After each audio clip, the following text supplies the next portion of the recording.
were armed with a Cambridge University degree. You went to the London Business School. You studied under Charles Handy. You turned down a job with McKinsey. You took on a job in sales with, was it IBM?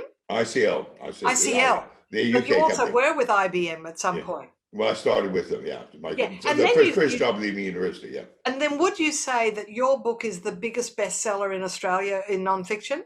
I actually find it may have been. I've never even looked at it that way. I mean, I just looked at it as the book basically was the leverage you got me. I ended up managing 5 venture capital funds, but the main thing is I became an independent, and that was a great advantage. But your I managed to build your stories as a venture capitalist, I mean, what a life. But now you've retired or pre-retirement into emotional intelligence, and now that is your life mission and your passion. And yeah. I've just always been in awe of your life story and the contribution that you make to our knowledge of emotional intelligence, Chris. So your first book, Enterprise and Venture Capital, is the major bestseller. How does the Hum Handbook, which is about emotional intelligence, how does that compare? Is that no similarly comparison? Doing well? No. That's the interesting contract. I mean, what happened was I wrote Empathy Selling next because what I'll just tell you, it's a very funny story, etc. The first story, Enterprise and Venture Capital, is probably one of my great messages in Emotional Intelligence Workshop is that the secret to career success, there's 2 secrets. The first one is to be good at one-on-one meetings. And that was the one when you said about Charles Handy. And I'll tell that story now if you want. Yes, indeed, because I'm a big fan of Charles Handy. Right. Well, Charles Handy is, I mean, a lot of people, the younger viewers wouldn't realize who he is. But during the 1990s, he was the management guru. Fortune magazine said he was the best management guru in the world. Because unlike people like Tom Peters, who wrote In Search of Excellence, and he chose 10 excellent companies. And I think within 5 years, 3 were in liquidation, 3 were nearly underneath, and only about 3 were surviving. They said Charles Handy made a number of predictions that all came true. But that's during the 1990s. And when the Harvard Business Review, they published their 75th anniversary edition in 1997, they asked 5 gurus to write an article. 4 were American and 1 was from the UK, and it was Charles Handy. That's where he rated in the pantheon. I mean, because the Harvard Business Review is the management effectively magazine. And Chris, there is a list of the top 50 thinkers in business, and he is one of the 50. Oh, so it's right up there, right? Yeah. I was very fortunate. He was my tutor, right? I mean, he was dean of the MBA program at London Business School, and I was in the 6th year he got going. So we'd meet, once a fortnight, once a month for lunch, share if we're lucky, or basically a coffee, not so lucky. And I was flown twice to New York by McKinsey's for interviews.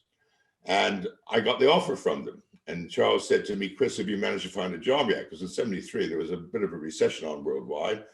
And I said, Charles, I've got the big one. McKinsey's in New York, head office. And he looked at me, and I've never forgotten it. He said, I'm not sure I'd take it if I were you.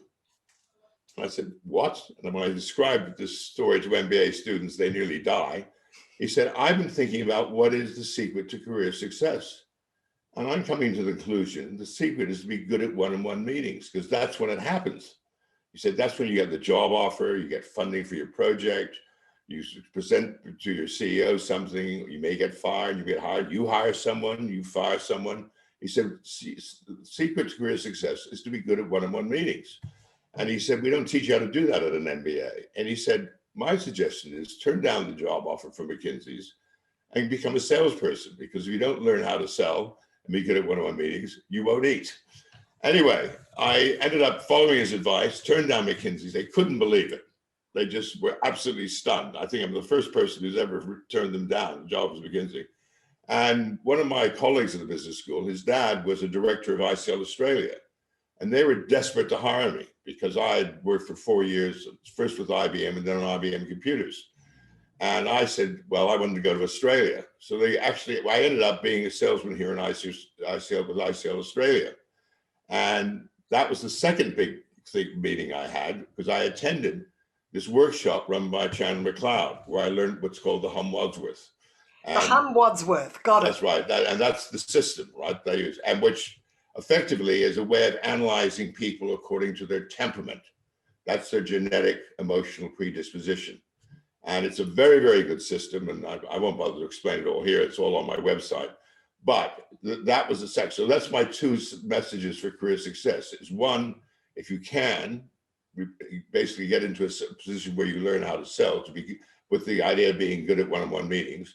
And then second, the secret to being good at one-on-one meetings is to effectively use what I've now I've developed the Wadsworth into a better system, but to use that methodology for profiling people, because you learn their emotional wants, what their emotional predisposition is.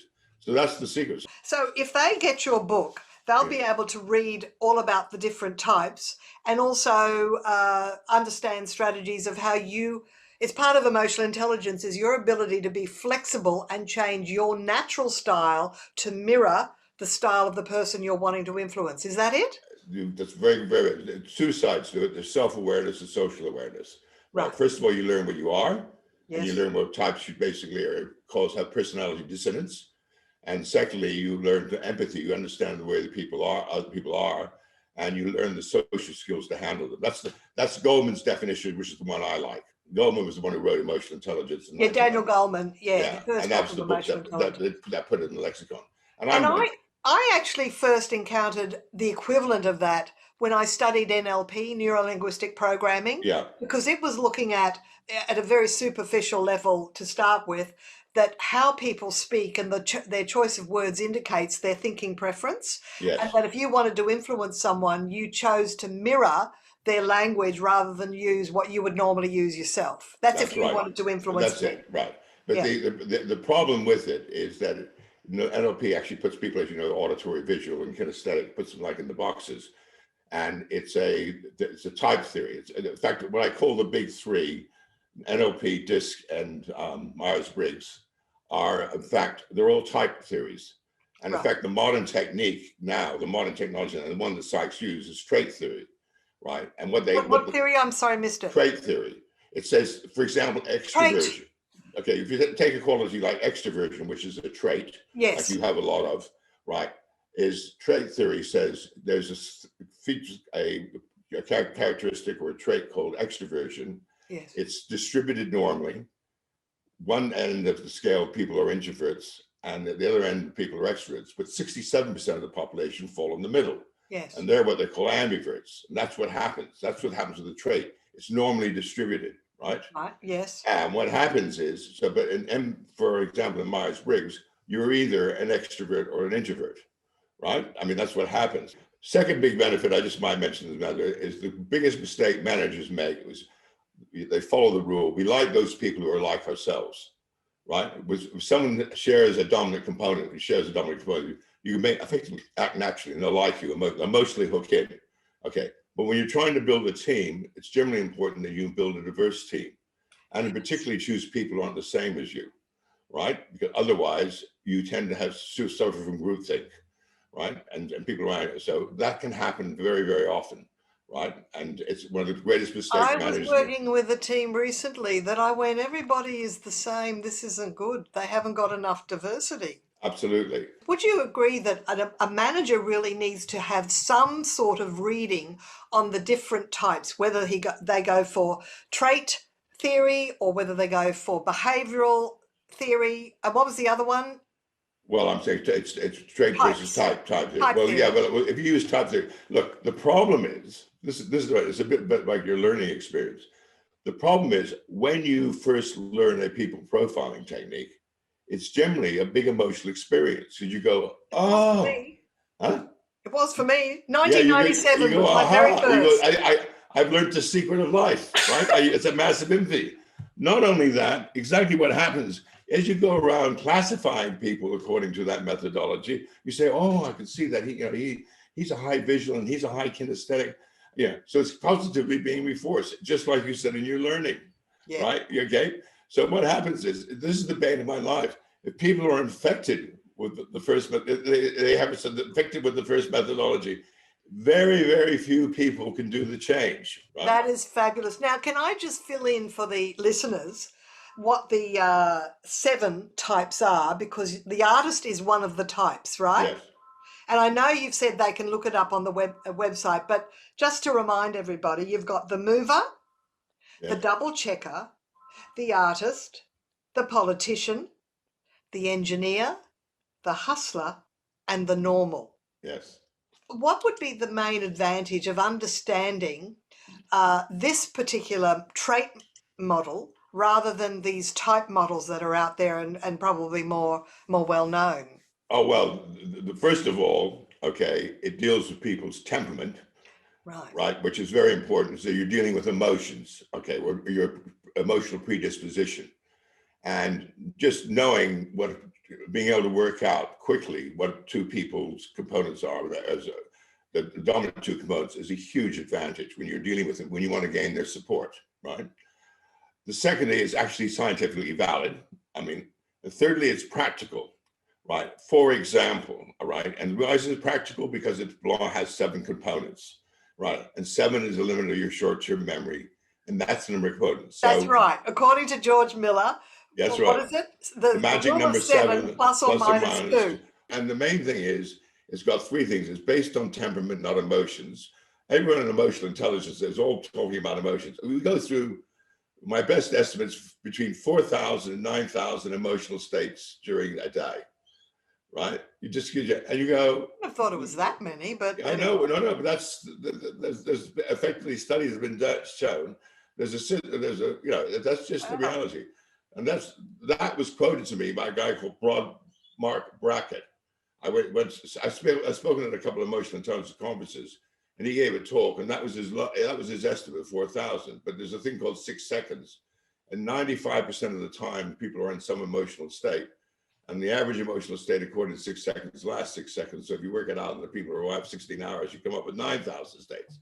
Right. So you say, well, that's no use to you. I mean, that's like, saying I'm going to, program computers at the electron level. You want to basically be much higher up. And learning people in terms of temperament is much better. Secondly, you may as well use a system which is scientifically valid, which is the 5-factor model. But I actually think the hum is better. Okay, I was 17. But the 5-factor model is that ocean. That's it. Openness to creativity, conscientiousness, extroversion, agreeableness, and neuroticism. And that has got a lot of academic acceptance currently. Totally, right. Now, what happens with the hum is the 5 most common factors match up with the 5 factors of the 5-factor model. Right. It has an additional 2. One is the hustler, right, yes. And the other is the politician. Yes. The interesting thing about it is those are the 2 most common characteristics found in managers, right? Most managers get there because they're shrewd, they're flexible, they want to win, they're competitive, they're assertive, right? Now, these are qualities that, I mean, I'm talking particularly in corporate politics, right? And, it's just, so that's effectively the model in a nutshell. And dealing with all these types. Now, as an example of where I used it, I can give you 2 right now. They deal with the first one was Allen and Unwin, and Allen and Unwin, which is publishers, publisher of Basic Enterprise and Venture Capital. Oh, right. Okay, so what happened was they invited a woman called Edna Carew. She was the leading financial writer at the time in Australia, and they said, we want to do a book on venture capital. And she very kindly said, look, it's really not my area. We said, there's this young guy called Chris Golis, because I was much younger then. Remember, this is the 1980s. And he said, he's on the JASA board and has written several articles. He's become one of Australia's first venture capitalists. He's not a bad writer. Why don't you have a talk with him? And so I get this phone call, and this chap says, my name's John Ironmonger. He said, I'm a publisher with Allen Unwin. Edna Carew has recommended you come along when we meet. Why don't we go for lunch? I've got this little Italian trattoria I like in North Sydney. So I said, okay, that's fair enough. Yeah. So I'll meet you. So I took down the address. This is 1980. This is basically 1988, post the 87 crash. And I went to Trattoria, and I'm sitting at the table. You always arrive early, right? And I see this guy walk in. He's wearing an Armani leather jacket, silk shirt, cravat, has a beard. He's avoiding eye contact. And of course I said to myself, he's an artist, as according to the book, one of the profiles. These people are introverts. They're going to be reading a lot of manuscripts, etc. They're going to be quiet spoken, etc. And, I so met. So now I've got only one problem, right? Artists don't like me on an Oh, okay. emotional level, right? Because I'm noisy, I'm brag, I'm assertive, and that's the kind of people they don't like. So I'm sitting down and I'm avoiding his eye contact and mumbling away in my hands. These are all techniques you can use. And he suddenly hands across the wine list and said, "Why did you choose the wine?" So I looked at him and suddenly said, "Sure." So I went to the wine list and I said, "I like reds at lunchtime." And I chose the most expensive red on the menu, right? This was 1988 and it was a $400 bottle of red. And I said, "Look, you buy lunch." And I handed across my American Express card. I said, "Put the wine on my card." And he looked at me and he said, there's a sort of long pause. And when you're a salesperson, when you're at that pause, you say nothing, right? And he said, "Are you sure you want that wine?" And I said, "The rest of the wines on this list are undrinkable," right? I said, "Look, don't worry about it. Put it on my card and, you just buy the lunch." And he said, "No," he said, "the publisher always buys the first lunch." So I always say to people, is he going to publish the book? What would you say? I'm going to say yes. Yes, Yeah, because good. he has enough respect for you and your taste to think that you probably a man of discernment and distinction. Very nice of you to say that, Nita. Okay, here are my two takes. First of all, is he going to go back to his boss and say, say the lunch costs $100 each? Is he going to give his boss an expense claim for $600 and say, "By the way, we're not doing the book"? The answer is no. Right. He's duty bound. Okay, but He's got secondly, skin in the what game. artists like, most of all, this is the important thing, they like individual people who are individual. I mean, they like creative people, people are different. So anyway, it was very funny because when the book actually got published, I took him to my club and I bought the lunch this next time because I knew the book could be, because I was hoping it was going to be useful. Didn't realize it was going to be as useful as it was. And again, we had a very expensive bread. And I said, "By the way, how did you feel?" And he said, "Well, you don't see, because you don't understand it." He said, "I've probably taken 100 authors to lunch." And I said, "Yeah, I can believe that." And he said, "About a third say I don't drink at lunchtime. A third say I'll just have the carafe. And then the final third, right?" He said, "Basically choose the second least expensive wine on the menu." And we all know that's the one the restaurateur is set up to have the biggest gross margin. It's actually probably a worse wine than the one in the carafe. He said, Ah, "You are the only prospective author I've ever met who's chosen the most expensive wine on the menu." And he said, "I just couldn't believe it when you did it." And he said, "I knew you were," and the point is, "I knew you were a different sort of individual from the average author," right? So that's what happened. And yes, he did the book. If you publish the book, you're then asked, do you have a second book? Every author's asked that question. Now you're a published author, of course. Yeah. So Alan Lemon said, "You say, well, no." Funnily enough, what happened was I went to TNT as the general manager. They had a selling system based, believe it or not, on the number 7. The guy who developed it was a guy called Keith Stevenson, right? And what happened was he had read Miller's paper, right? And he was so right. So what happened was he had 7 objections, 7 closes, 7 ways of handling objections. The magic number 7. we've actually got the 7 keys in our selling skills too. That's absolutely important, right? Because it's a limited short-term memory. And what Keith Stevens said, if one close fails, try another one. And I said, no. Each of the selling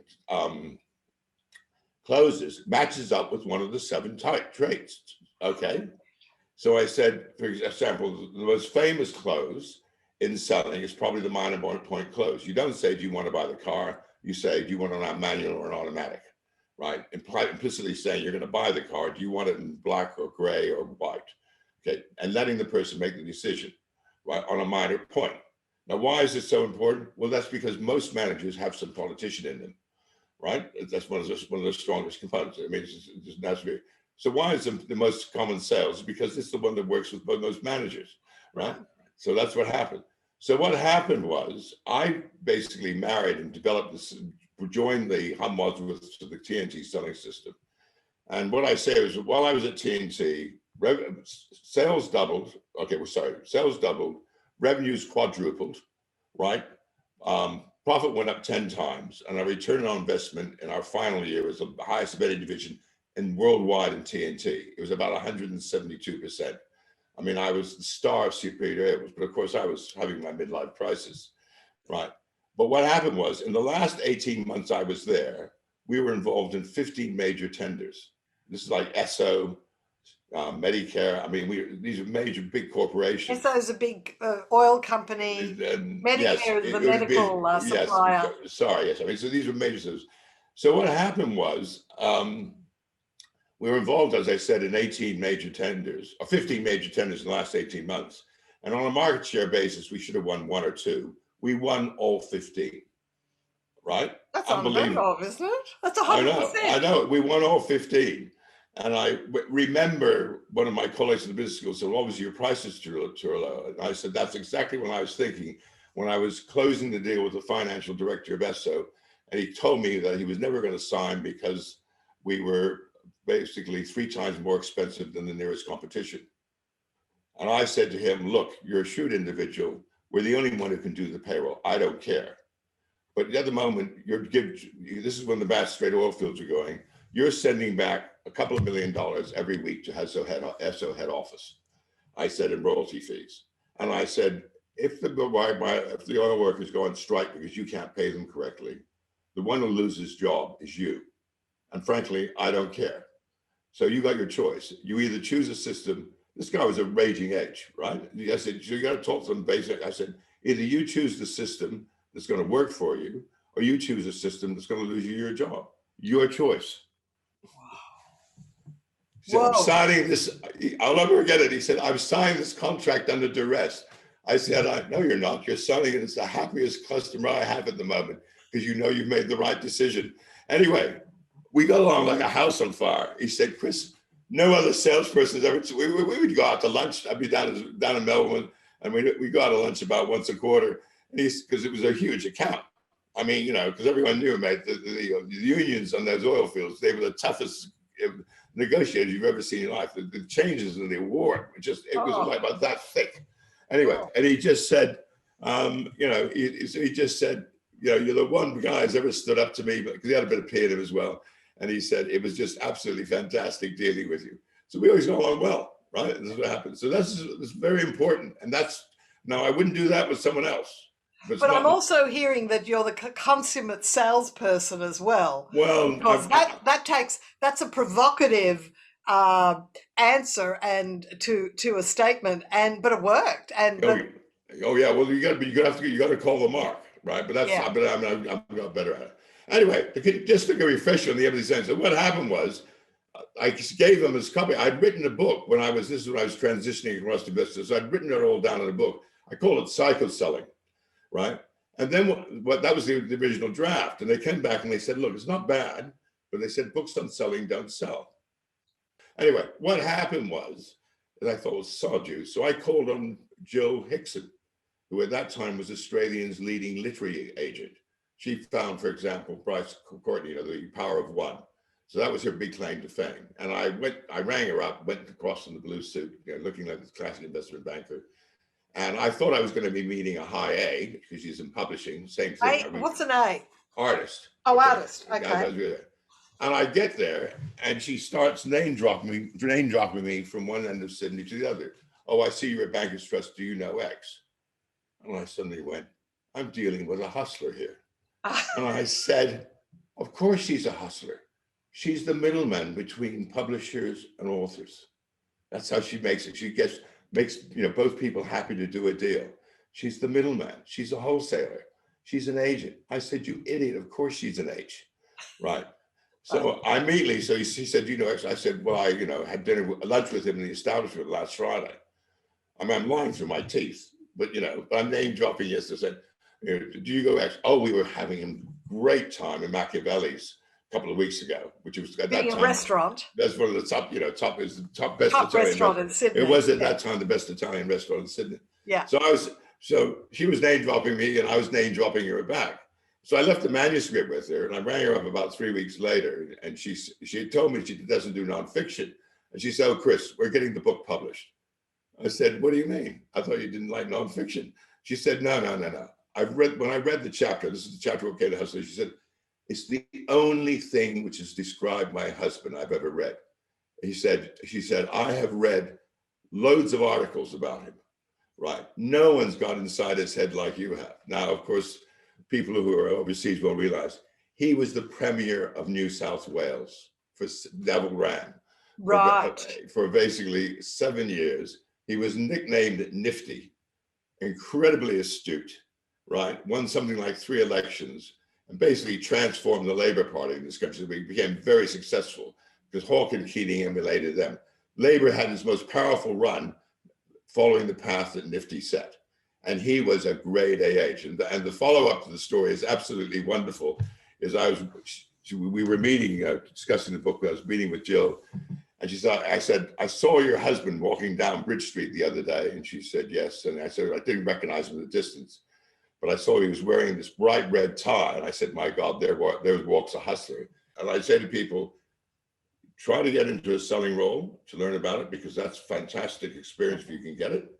And then second, use a profiling system which is valid, reliable, okay, practical and easy to use, and it works on temperament, not just all your various emotions. And a manager who either buys your book or buys your online course, and I think your website is emotionalintelligencecourse.com. Yes. What I'm offering people, if they actually sign up for the course, I can check it. If they send me an email with their mailing address, I'll send them a signed copy of the Hum Handbook. Right. Wow. Well, I don't know how long that will. You need to put an end date on that, because this recording will last a long time. Oh no, I don't mind. It's okay. Just the offer is open till the books run out. Anyway, go to the website, sign up for the course, and get a free copy of the Hum Handbook. Okay? Yeah, and the information will be in the show notes. Thank you. Okay, thanks great. everybody. Okay, Ciao Nita, for now. Bye. Great to talk to you, everyone.